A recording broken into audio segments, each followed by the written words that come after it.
Okay, I would like to introduce all the different colors of Cavachons that we are able to produce with our puppies.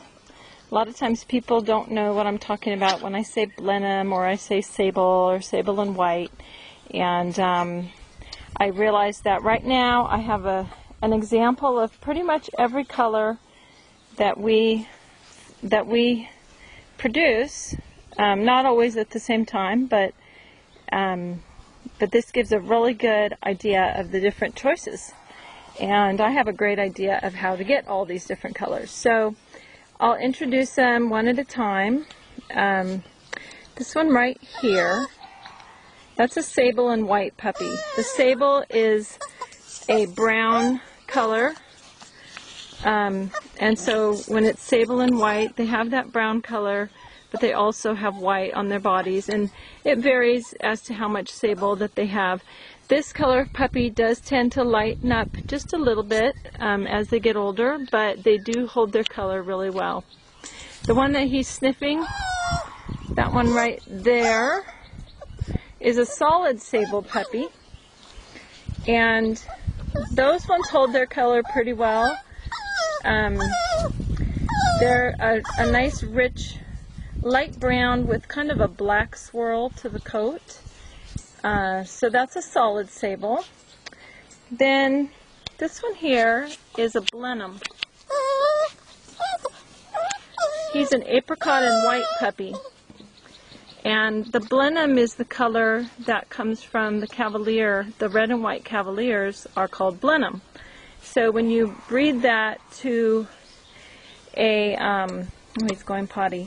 When you breed that to a Shichon, you get a more muted version of it. The red is not as dark, and he's kind of a light Blenheim. Sometimes the red's a little darker on him, but this particular puppy has great color all over his body. I don't know if it shows up very well in the video, but he's what is known as a Blenheim, and they usually have red ear, little apricot ears, and little patches around the eyes, and then varying amounts of color on the body. Then we have a black puppy, and we don't get the black that often, but we do get black sometimes. This particular puppy has a little bit of a brown look to his fur also, or she, and of course she has little bits of white on her too. I'm waiting for a black and tan, and a black and tan would be black like this, but above the eyes and on the cheeks and between the legs, it would have a tan color like a Doberman Pinscher or a Rottweiler. We have not had any like that yet, but I have seen one, so I know it's possible. We just haven't seen it in our dogs yet. Finally, here's a black and white puppy.